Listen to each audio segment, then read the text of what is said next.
guys, and welcome to another HJTV interview. Today we'll be interviewing Saeed, aka Barbi Boi from YouTube. Hey.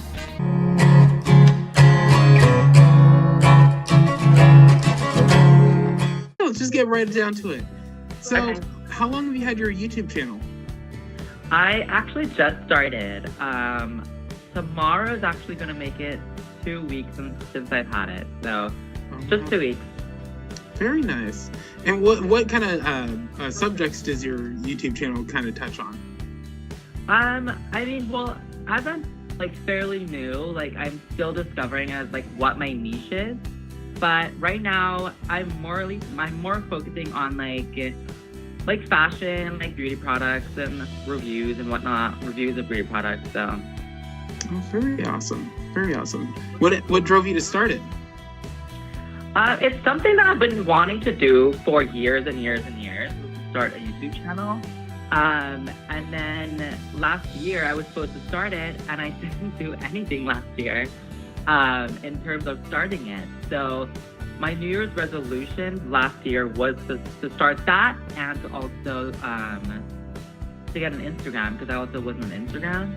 Mm-hmm. So I did both. As soon as the clock struck 12 on New Year's night, I was just itching to. So I did Instagram first, mm-hmm. and then a couple weeks later, because it took me a while to learn how to use the camera and edit the videos and all that stuff. So but it took me probably 2 or 3 weeks, and then as soon as I figured it out, I jumped right on it. And yeah, it's just been something that I've been wanting to do forever. So. That's very cool. It's very cool. I've checked out a couple of your videos, and they look really awesome. I like the reviews especially, because I feel like they're really wholehearted and everything when you go through the reviews, and it really helps people out. Yeah. I go shopping and stuff like that, and sometimes I'm looking at stuff. I'm like, do I want this? Do I want that? So I have to look up on YouTube or on Google, see the reviews, and see what people say. That's exactly why I do it too, because it's I review products that I use, obviously. So it's it's products that I've looked for reviews before, and sometimes I just haven't found reviews for the specific product. So I don't know if you saw the Nip and Fab review. I didn't really see a lot of reviews on those products, so that's why I decided I wanted. Plus, I used it basically the whole line. Mm-hmm. So I wanted to do a review on those products, just because when I was looking for a review on those products, I couldn't really find one. So one of my favorite ones I've seen from you was the hair removal one. I can't even imagine. I really can't even imagine.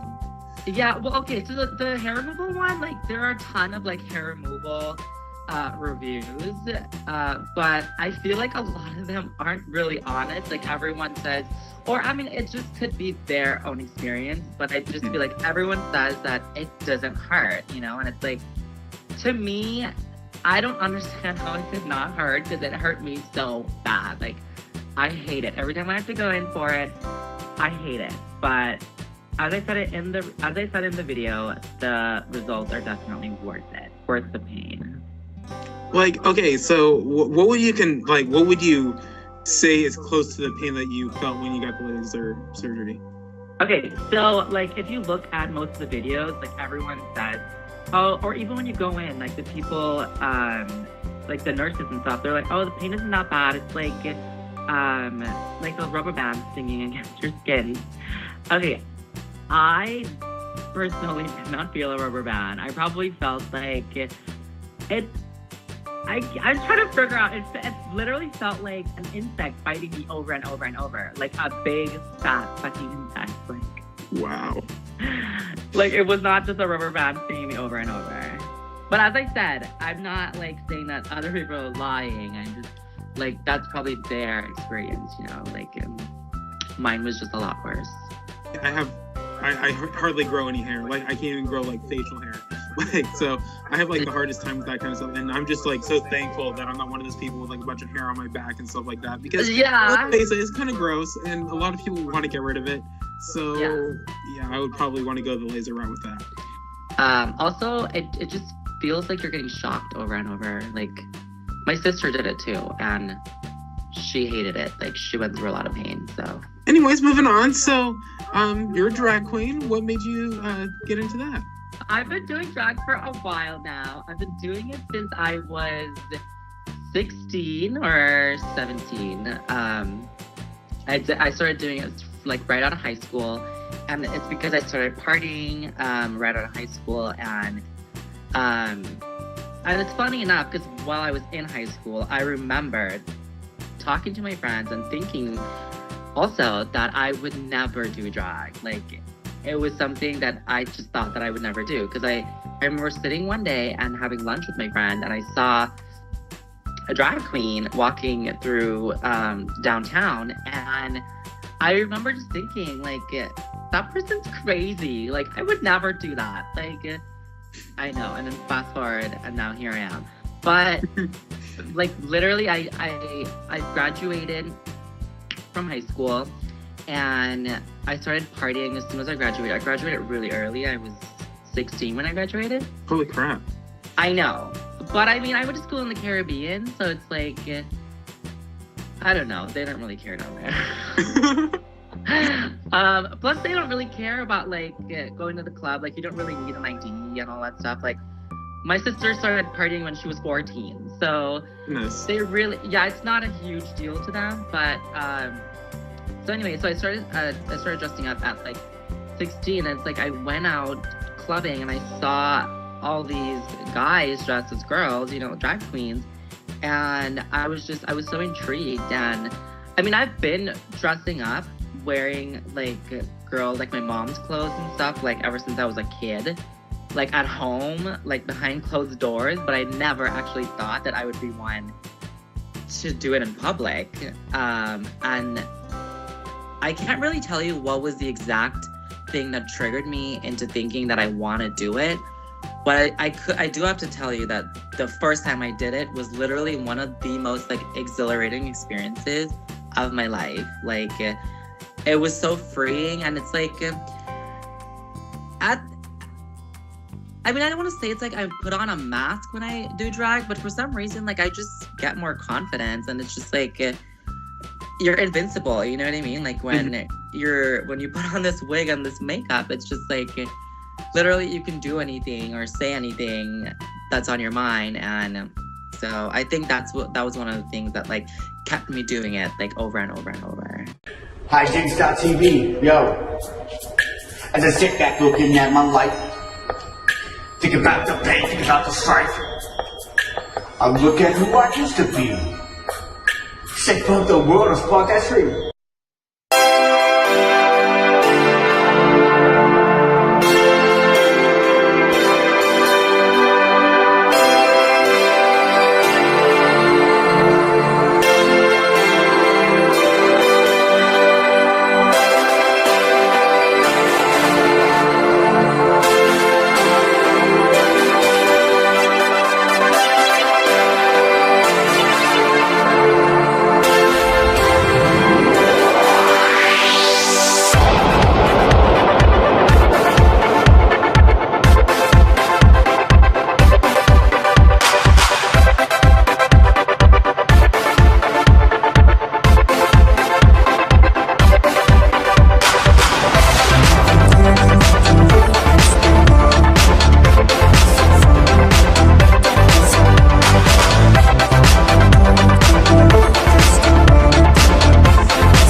one last thing before the number goes. I'ma fuck your world right up and I'ma bite your fucking nose. Step up on my toes, yo, we'll see how all that goes. Get fuck back, bitch, we in here, we got the flows, yo. We hit them with the left and then we hit them with the right. Grab your fucking lighters and hit your fucking pipe. And I'll put this thing on. I tend to change my voice a little bit. Yeah. But when I wear the mask, I come out to be a different, cool person, and I like that experience. It's like being able to let that side out that's not like you know, on a daily basis.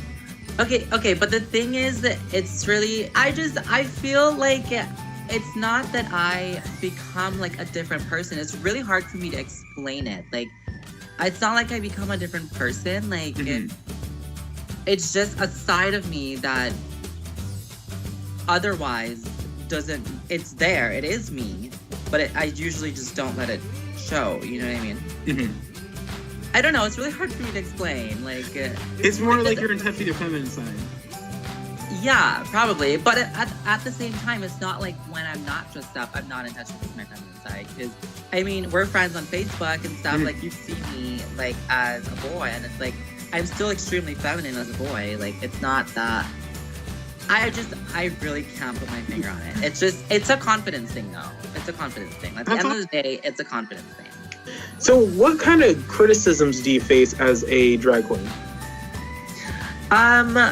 It's funny because as far as I know, I don't really receive any criticisms, but it's also because I stay within a really tiny bubble. Like, my world is pretty much the gay community. And as a drag queen, like, I don't venture outside of West Hollywood. You know what I mean? Like, I have, in the past, like, I have gone to, like, straight areas. And I didn't really, honestly, I haven't really personally, like, felt victimized by other people. But I do know, like, some friends and you see it on TV and all that stuff where people are victimized just because of their gender identity or being a drag queen or however they dress or however they choose to identify. But personally, I have been really fortunate enough that I have not really received anything too crazy, anything to talk about. You know what I mean? As far as dressing up goes. Mm-hmm. So. Now, if you were caught in a situation like that, what's the best way to handle it? Oh my God. Okay, so that, I feel like every situation is different and there's a different way to handle each situation. But I think in any situation that you were to get into in life where like someone's trying to, are you talking about, like, if someone's trying to, like, physically harm you or whatever? No, more like well, I guess yes, in a sense like that, but also emotionally. How do you deal with it emotionally without letting it get to you?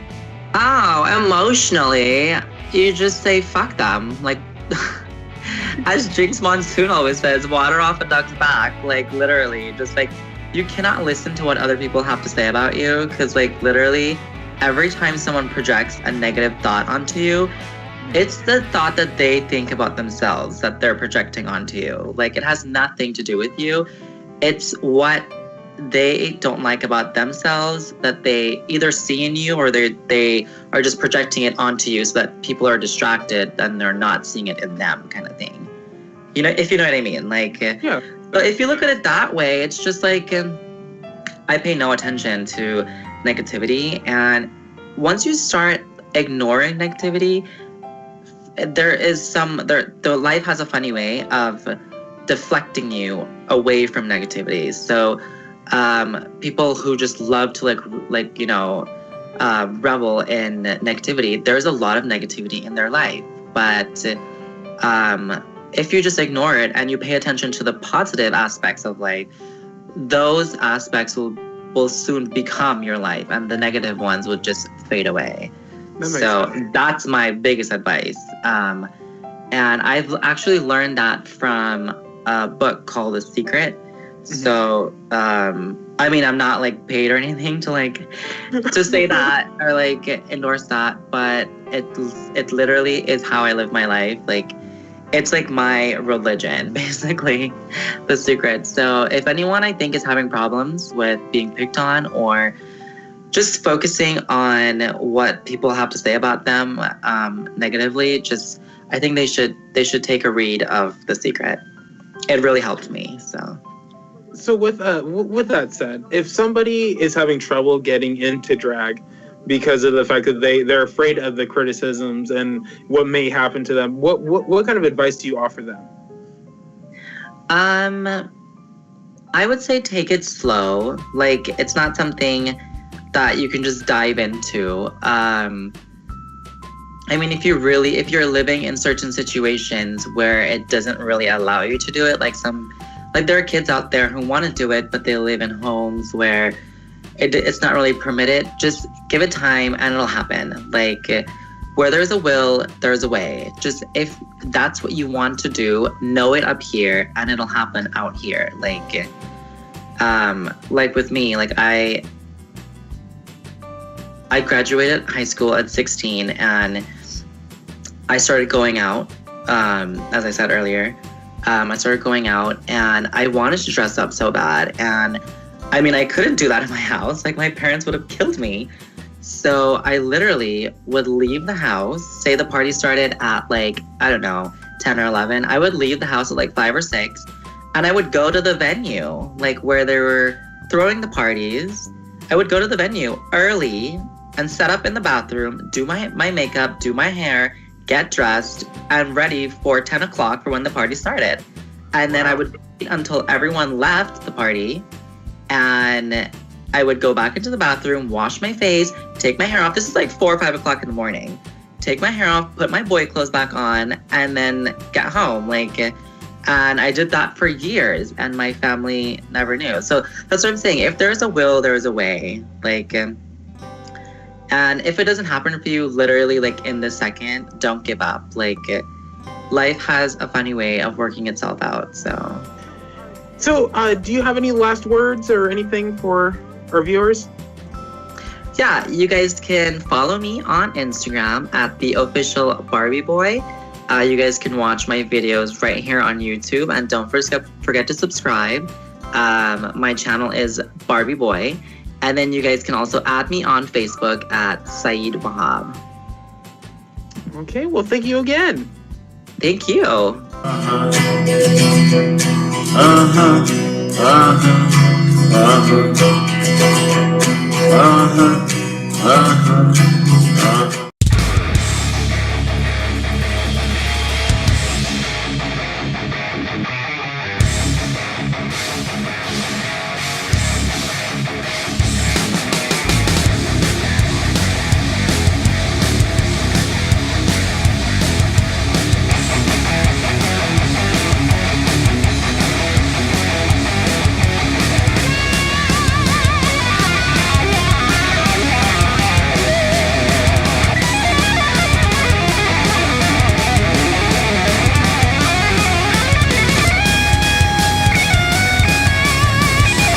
You got bitch titties. You got titties so big, they got bitches in them.